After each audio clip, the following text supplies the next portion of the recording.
चलिए युद्ध के 13वें दिन आपको बताते हैं कि कैसे रूसी गाड़ियों का जो चिन्ह है वो डीकोड हो चुका है। ईस्टर्न मिलिट्री डिस्ट्रिक्ट के तहत ये डीकोड हुआ है और कैसे जो ये रूसी गाड़ियां हैं वो अलग अलग इलाके में जाती हुई। क्रीमिया में तैनात रूसी सेना है और क्रीमिया को लेकर पुतिन कह चुके हैं कि इसे दर्जा दिया जाए। बेलारूस में तैनात रूसी सेना है। आपको हम बता रहे हैं कि कैसे ये जो चिन्ह है वो डीकोड हुआ है रूसी गाड़ियों का। रूसी नेवल इन्फेंट्री जो एक एक करके हम आपको सैन्य वाहन बता रहे हैं, सैन्य काफिला जो कि रूसी गाड़ियों का है।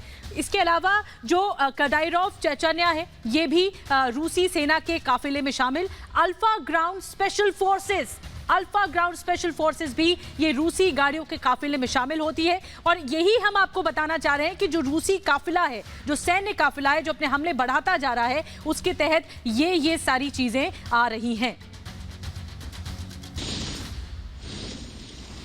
और एक बड़ी खबर इस बीच आपको बता दें, लगातार हमला तेज हुआ है रूस की तरफ से। बड़ी खबर आपको हम बता रहे हैं कि कीव और खार्किव में हवाई हमला हुआ है, लेकिन जो रूस का लड़ाकू सैन्य वाहन है उसे यूक्रेन दावा कर रहा है कि हमने इसे तबाह कर दिया है।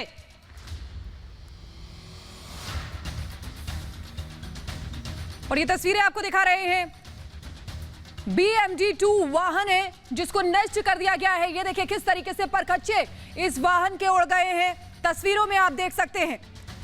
सबसे पहले रिपब्लिक आपको ये हर तस्वीर युद्ध से जुड़ी हुई दिखा रहा है। युद्ध क्षेत्र से एक एक तस्वीर आप तक पहुंचा रहा है। देखिए रूस का लड़ाकू सैन्य वाहन जिसको तबाह कर दिया, यानी कि अंदाजा लगाइए किस तरीके से रूसी टैंक जिसको तबाह किया। अब ये एक और BMD-2 वाहन जिसको नष्ट कर दिया गया है यूक्रेन की तरफ से, यानी कि पूरी तरीके से यूक्रेन जवाब दे रहा है।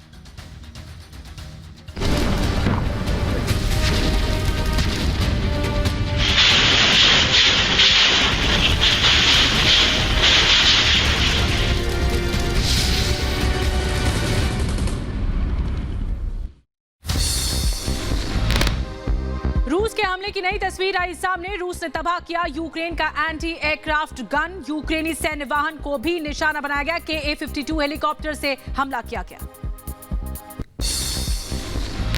खार्किव के साल्टिवका में एक साथ कई धमाके, कैमरे में कैद हुई धमाकों की तस्वीर। आसमान में काले धुएं का गुबार भी देखा गया। रूसी बमबारी से बचाने के लिए खार्किव के लोगों को किया गया इवैक्यूएट। खार्किव के लगभग 6 लाख लोगों को सुरक्षा बलों ने बाहर निकाला है। खार्किव में रूस के हवाई हमलों के बाद भारी तबाही, रॉकेट और मिसाइल हमलों में 4 लोगों की मौत। दहशत में आसपास के इलाके में रहने वाले लोग। खार्किव में युद्ध की नई तस्वीरें आई सामने। सैन्य वाहन में लगी भीषण आग, दोनों तरफ से भीषण गोलीबारी। माइकोलेव में रूसी गाड़ियां हुई तबाह। यूक्रेन की जवाबी हमले में ध्वस्त किए कई रूसी ट्रक और टैंक। यूक्रेन सैनिकों का साथ दे रहे हैं नागरिक, रूस का कर रहे हैं मुकाबला। रूस के पंतसिर एयर डिफेंस मिसाइल सिस्टम पर यूक्रेनी सैनिकों का कब्जा। लगातार रूस को मुंह तोड़ जवाब दे रही है यूक्रेन की सेना। खार्किव में रूसी बमबारी के बाद भीषण तबाही। इजम में रूस के रॉकेट और मिसाइल हमलों में तबाह हुआ यूक्रेनी पुलिस स्टेशन। वहीं रूस के रक्षा मंत्रालय का यूक्रेन को लेकर बड़ा दावा। युद्ध की शुरुआत से अब तक 2482 यूक्रेनी सैन्य ठिकानों को तबाह करने का दावा किया गया है। रूस का दावा, पिछले 24 घंटे में रूसी बमबारी और हवाई हमलों में 158 सैन्य ठिकानों को तबाह किया गया है। यूक्रेन ने रूस को बड़ा नुकसान पहुंचाने का दावा किया है। यूक्रेन का दावा, और युद्ध में अब तक 12,000 रूसी सैनिक ढेर कर दिए गए।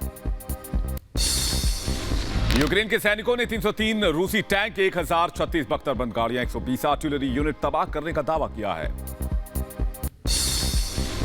युद्ध की शुरुआत से अब तक पोलैंड पहुंचे करीब 12 लाख यूक्रेनी नागरिक। रूस के हमलों से बचने के लिए पलायन कर रहे हैं यूक्रेन के लोग।